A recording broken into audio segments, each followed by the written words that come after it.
Hello, everyone. My name is Megha Goyal, and I'm the principal lawyer at Red Oak Law Corporation. As a legal professional, I believe strong foundations, trust, and informed decision making are essential in building successful businesses, investments, and communities. That's why I truly resonate with the vision of Icon's Wealth, real estate, real wealth, and real future. I would like to thank Icons Media and Magazine Inc. for creating such a powerful platform that brings together industry experts, leaders, and innovators to share valuable insights and foster meaningful conversations around growth, investment, and community impact across British Columbia. I'm honored to be part of this initiative today. Thank you. Hi, everyone. I'm Anita Hupperman, and I am so pleased to be here today representing Icons Media. And we are focused on educating you today with an amazing guest that I have. It's all focused on ensuring real estate, real wealth, real future in a very uncertain economic environment. And we're focused here today on solutions. This segment is focused on the legal perspective. And I'm so honored to have with me today the beautiful and amazing and talented Megha Goyal. Megha, can you just tell us a little bit about yourself? Oh, thank you for having me today, Anita. I am a solicitor. I have my boutique practice in South Surrey, White Rock area, and we specialize in real estate, corporate laws, and estate laws. By way of background, I have been trained in England at a Magic Circle law firm, and I got called to the bar there. And then I also got called to the bar in India, where I did my law school. Then I moved to Canada, and I went through the accreditation process and got called to the bar in Canada. So I'm triple qualified in India, England, and Canada. But my background has always been in real estate and corporate laws. And now I'm very lucky to have my own little practice and serving our community. Thank you so much. Such an impressive background. And I remember meeting you at different economic events in British Columbia. Yes. And I'm the executive director now for BC Common Ground Infrastructure. Wow. And the BC Common Ground Alliance focused on underground infrastructure. So pipelines, energy, utilities, safe digging systems. One of the pieces that I've always been impressed with by you is your real attention to detail. And when you're talking about the legal profession, attention to detail, making sure that you are delivering what you need for not only for yourself, but for your clients in a very uncertain economic environment. So when you are talking to your clients and you're thinking about, how to make sure that they're creating wealth, what is some pieces of advice that you can give to them around ensuring that they don't make any legal mistakes? So they're buying real estate, they're buying residential property, they're buying commercial property. What are these legal mistakes that your clients need to avoid? Right. I think one of the biggest mistakes that people do while buying real estate is thinking of it as a short-term transaction and not thinking long-term. Short-term meaning, I have this closing coming up in 3 weeks, and how do I get the funds for it, right? The whole concentration is just getting to close it and not actually how to close it. In the sense, is it the right structure? Right? Have I thought about who goes on title? People go on title thinking who's going to get approved. Oh, let me add my sister, let me add my son to the title because then I will get approved for mortgage and that's how we'll be able to close. But people don't think of the repercussions of adding a family friend or a family member or your own children on the title, because there are a lot of legal repercussions for that. Also adding a friend on the title. Have you had a proper agreement on the side? What are going to be the terms of it going forward? But people, as I said, think of it as only short term. The legal industry, and not very many people understand this, is one ingredient in the overall recipe of our economy. The legal industry is one of the key foundations. When you're looking at contracts with your clients, how do you guide them through the confusion of all of these terms to make sure that they're taken care of, Yes. to ensure that they can also maximize their wealth? Right. So I have a lot of first-time home buyers, right? And there's a lot of hand-holding, from the get-go, the initial consultation I do with my clients.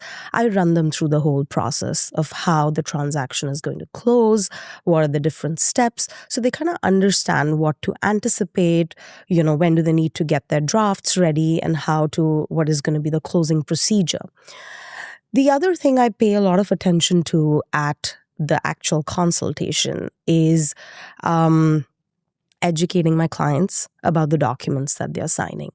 So many times in the South Asian community especially, I have seen that women are not aware of the liabilities that they are entering into while signing the lender documents, the mortgage documents, right? I personally pay a lot of attention to that because I want the women also to understand what their liability is. If their name is on the mortgage, their name is definitely on the title of the house, because mortgage and title goes hand in hand. The husband might be contributing more towards the down payment. Maybe that's what it is. But women need to understand, what their liabilities are, what they're actually getting into, what is the interest rate, what are the payments. So I pay a lot of attention to that. It's just, I want my clients to be educated. I want them to know what they're getting into. And that is the first step. What do you do that's different than other legal firms, that sets you apart to ensure that you are delivering the best advice around the legal structure, the ownership structure, whether it's a residential or commercial development? What sets you apart? I think it's just understanding where the client is at. It's if it's their first home, it's very, very different. It's going to be in your personal name. That's what's advisable. It's easy to get your mortgage done. And it just is less complicated when you're starting out. And also your primary residence, it makes sense to have it in your own name. As your real estate portfolio is growing, we give advice according to that, right? So first to two properties, it's good to have them in your personal name. From number 2 to number 5, that sort of a range of properties. It's good to incorporate, right? So I specialize in incorporations and also guiding the clients whether, they are purchasing the property just by themselves or with some other people.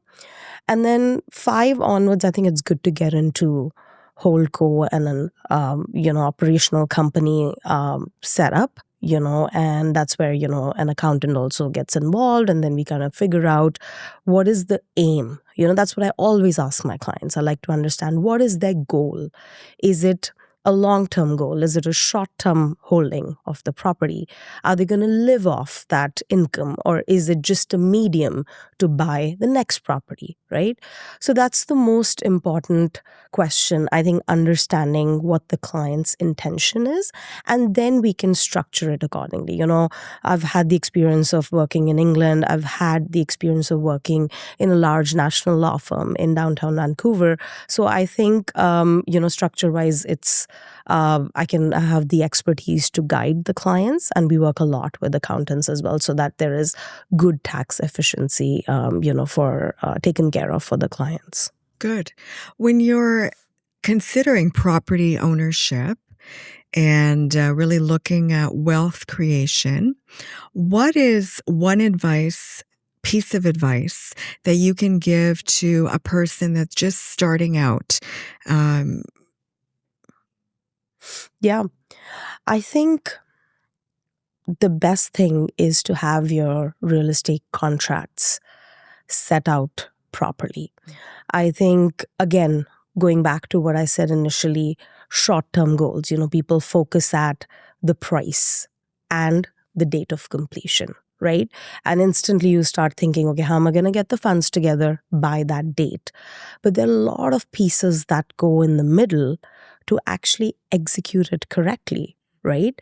So I'll go through a couple of points, that you should go through while drafting a contract so that you're on top of it and you yourself are aware of how to approach it with your realtor, because lawyers don't necessarily get involved at that stage.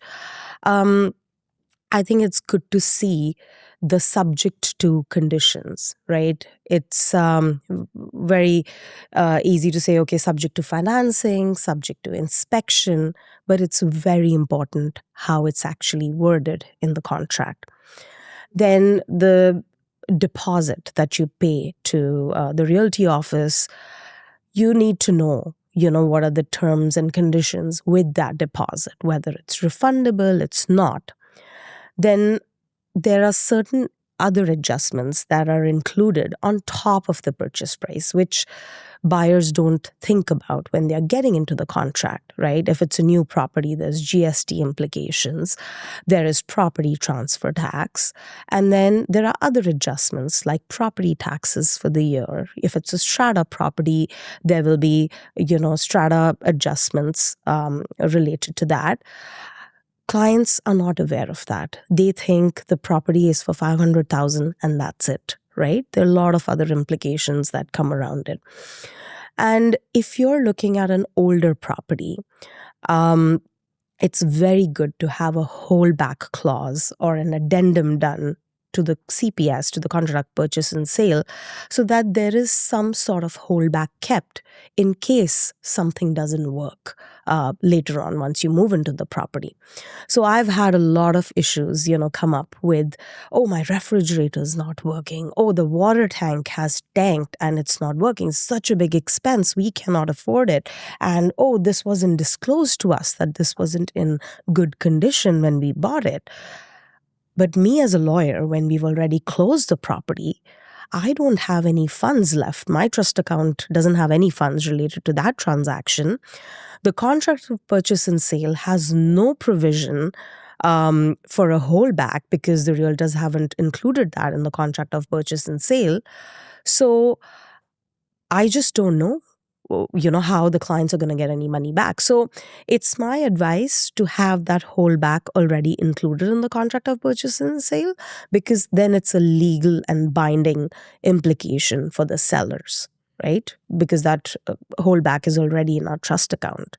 And then you give proof that certain appliances are not working or there's something else that has come up with the property, and that holdback can be released to the purchasers. Mm-hmm. So yeah, these sort of things, I think it's very important, to have the contract to be as detailed as possible. The things that you've noticed that you want to be included, be very clear. Have very open conversations with your realtor.